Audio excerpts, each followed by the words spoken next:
Luis Chiappe, and I'm the Senior Vice President for Research and Collections and former curator of the Dino Hall. We're inside the Dinosaur Hall at the Natural History Museum of Los Angeles County. The hall opened in 2011. It is now the 10th anniversary of the opening of the hall.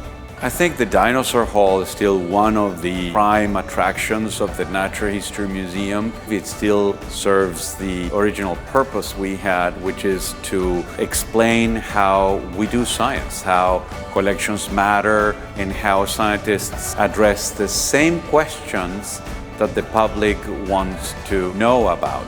Issues related to how did they live, did they get sick, what did they eat, how did they walk, how did they reproduce.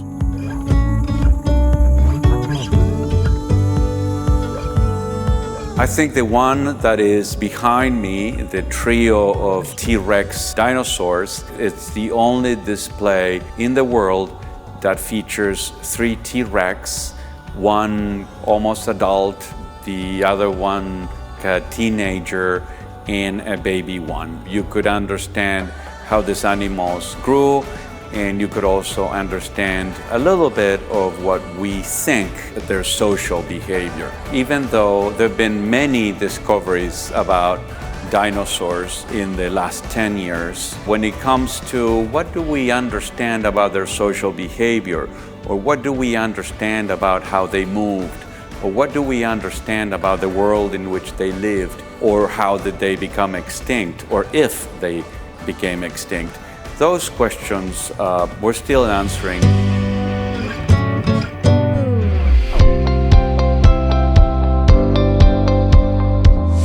My name's Chris Weisbart. I'm the Director of Exhibition Production here at the Natural History Museum of Los Angeles County.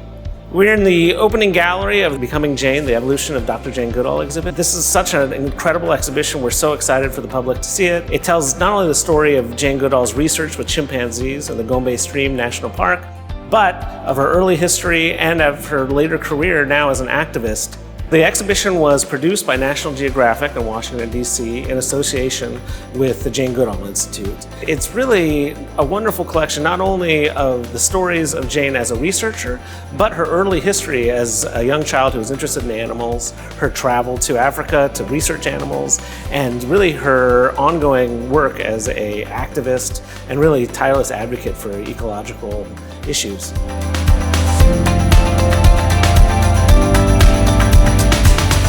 The exhibition's very important for me personally because I'm a big fan of Jane Goodall and her research and her activism.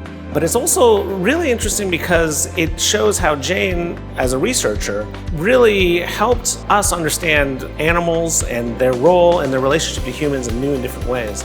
Because of Jane's research, we now know that animals use tools. Chimpanzees use tools. They have deep social bonds with each other, and they have unique social interactions.